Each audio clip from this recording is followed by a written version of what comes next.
আসসালামু আলাইকুম, welcome back to my channel. কাছে কিংবা দূরে, দেশ এবং দেশের বাইরে যেখান থেকে বসে আমার আজকের ভিডিওটা দেখছেন, আশা করছি আল্লাহর রহমতে অনেক ভালো আছেন। আমিও আছি আলহামদুলিল্লাহ। আল্লাহর অশেষ রহমতে অনেক বেশি ভালো আছি। আমি টুম্পা আছি আপনাদের সাথে।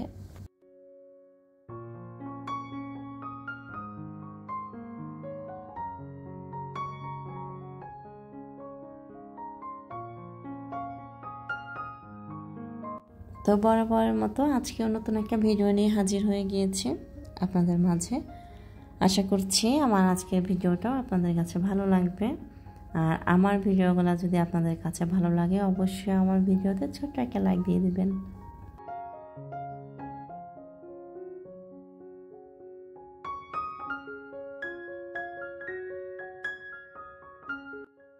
তো আমার আজকের ভিডিওটা আমি শুরু করছি আমার ছোটো জার ঘর থেকে।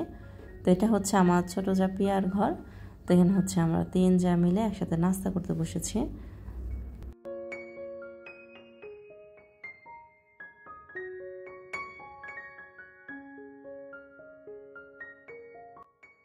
তো মোটামুটি সকাল সকালেই পিয়া আর কি আমার মোবাইলে ফোন দিল যে ভাবি আজকে দুপুরে রান্না বান্না করেন না, আমরা সবাই মিলে একসাথে খাবো, ঘুম থেকে উঠে আমার বাসায় চলে আসেন।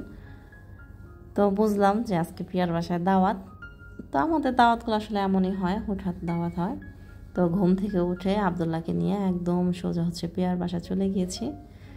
তো পিয়ার বাসায় আসার পরে হচ্ছে নাস্তা খেলাম। এখন মোটামুটি দুপুরে রান্না বান্নার আয়োজন করব। তো আমি পিয়ার বাসায় আসার পর দেখলাম যে ও চিকেনগুলোকে 2 ভাগ করে কেটে হচ্ছে আর কি বিরিয়ানির প্রিপারেশন করছে। তো দেখে বুঝতে পারলাম যে আজকে হচ্ছে ও খ্যাপসা রান্না করবে। তো এখানে হচ্ছে মোটামুটি 1300 গ্রামের মুরগি এক একটা। তো এই মুরগিগুলোকে মাঝখান থেকে কেটে তারপর হচ্ছে চামড়া সবাই কেটেছে। এখন হালকা ঝলসিয়ে নিচ্ছে যাতে ওপরে হালকা হালকা একটা পশমের মতো থাকে না, সেই পশমটা পুড়ে যায়। তারপর ভালো করে ক্লিন করে বিরিয়ানি রান্না করবে। বিরিয়ানিটা হচ্ছে আমার মেজোজা রান্না করছে। আমি একটু দেখাই আপনাদের যে আমরা আর কি ঘরোয়াভাবে কীভাবে চিকেন খ্যাপসাটা রান্না করি। তো এখানে হচ্ছে মোটামুটি সব রকম ময় মশলা দেওয়া হয়েছে। আপনার হালকা হলুদ, মরিচের গুঁড়া, আদা রসুন পেস্ট, তারপর হচ্ছে বেশি করে টমেটো পেস্ট, তারপরে হচ্ছে আপনার জিরা, ধনিয়ার গুঁড়া, গরম মশলা, মোটামুটি মাংস রাঁধতে যে সমস্ত মশলাগুলো লাগে সব কিছু দিয়ে এখানে গরম পানি দিয়ে ফুটানো হচ্ছে। এই পানিটা যখন ফুটে আসবে তখন হচ্ছে এখানে মুরগির যে পিসগুলো সেগুলো ছেড়ে দেওয়া হবে।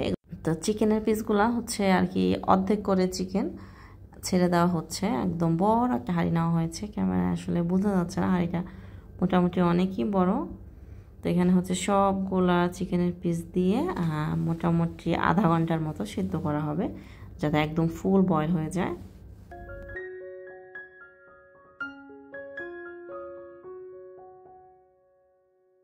তো অ্যারাবিয়ান খ্যাপসা যেটা, সেটা এক একজনে কিন্তু এক এক রকম করে রান্না করে, যার যার টেস্ট অনুযায়ী। তো আমরা হচ্ছে যেভাবে রান্না করি তো সেভাবে আপনাদের সাথে শেয়ার করব, কোনো রেসিপি আকারে না আর কি, আমরা যেভাবে রান্না করি একটু দেখালাম আর কি। আর এই খ্যাপসার সাথে খাওয়ার জন্য হচ্ছে এখানে ধনিয়া পাতা ভর্তা বানানো হবে, এজন্য ধনিয়া পাতাগুলো বেছে নেওয়া হচ্ছে। এই খ্যাপসাটা আসলে ধনিয়া পাতা ভর্তা দিয়ে খেতে খুব মজা।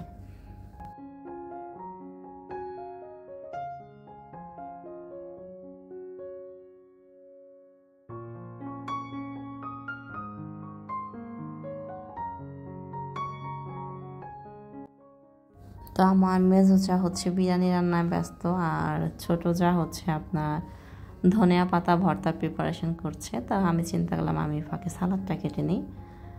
তো সালাদটা কাটলেও মোটামুটি কাজ অনেকটা এগিয়ে যাবে। আর দেখা যায় আজকে তো উইকেন্ড না, বাচ্চারা সবাই স্কুল থেকে এসে দুপুরে খাবার খাবে। তো একটু তাড়াহুড়াই করছিলাম, কারণ বাচ্চারা স্কুল থেকে 1:30টার মধ্যে চলে আসে, তো ওই সময় ওদের খাবার দিতে হবে।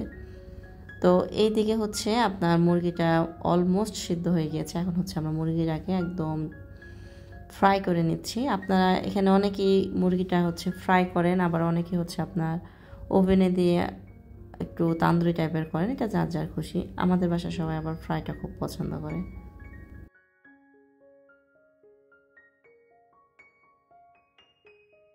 তো এই ফ্রাই করাটা একটু ঝামেলা, কারণ হচ্ছে একদম ফুটন্ত গরম থেকে উঠিয়ে, গরম পানি থেকে উঠিয়ে আপনার হচ্ছে গরম তেলের মধ্যে দিলে একদম তেল ছিটে অবস্থা খারাপ হয়ে যায়, কিন্তু তারপরেও কিছু করার নেই, করতে হয়।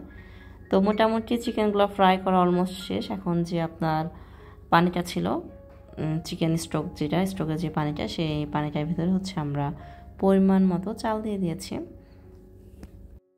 চাল আর পানির পরিমাপটা আপনারা একটু বুঝে দেবেন, কারণ চালের তুলনায় যদি পানি বেশি হয়ে যায় তাহলে বিরিয়ানিটা কিন্তু একদম নরম হয়ে যাবে, আর তাহলে খেতে ভালো লাগবে না। যদি আছে না বাই চান্স মনে হয় যে চালের যে পানির পরিমাণ বেশি হয়ে যাবে, তাহলে আপনারা কিছুটা পানি উঠিয়ে রাখবেন। আর এখানে হচ্ছে আমরা আর কি শানের যে বিরিয়ানি মশলা, সেই বিরিয়ানি মশলাটা দিয়ে দিচ্ছি। এই মশলাটা দিলে বিরিয়ানিটা খুব সুন্দর একটা ঘ্রাণ হয়।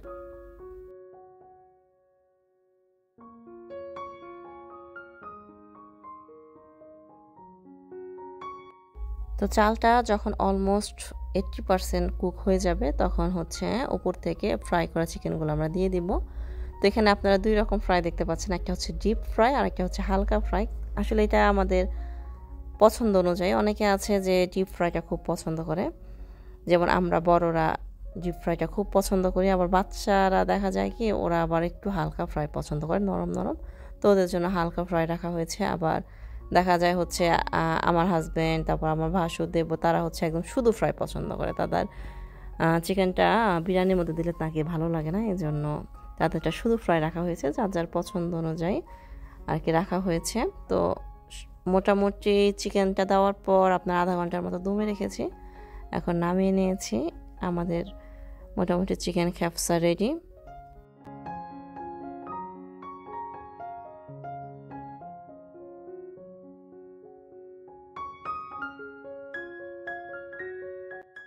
এই চিকেন খ্যাপসার আর কি রান্নার প্রসেসটা কিন্তু অনেক সহজ, আপনারা একটু খেয়াল করলেই আর কি বুঝতে পারবেন যে অনেক ইজি এটা রান্না করা, কিন্তু খেতে খুবই মজা। আর আমরা হচ্ছে এই খ্যাপসার মধ্যে ক্যাপসিকাম দিয়ে দিয়েছি। ক্যাপসিকাম দিলে না কেমন জানি একটা সুন্দর স্মেল আসে, এই বিরিয়ানির মধ্যে ক্যাপসিকামের স্মেলটা খুব ভালো লাগে।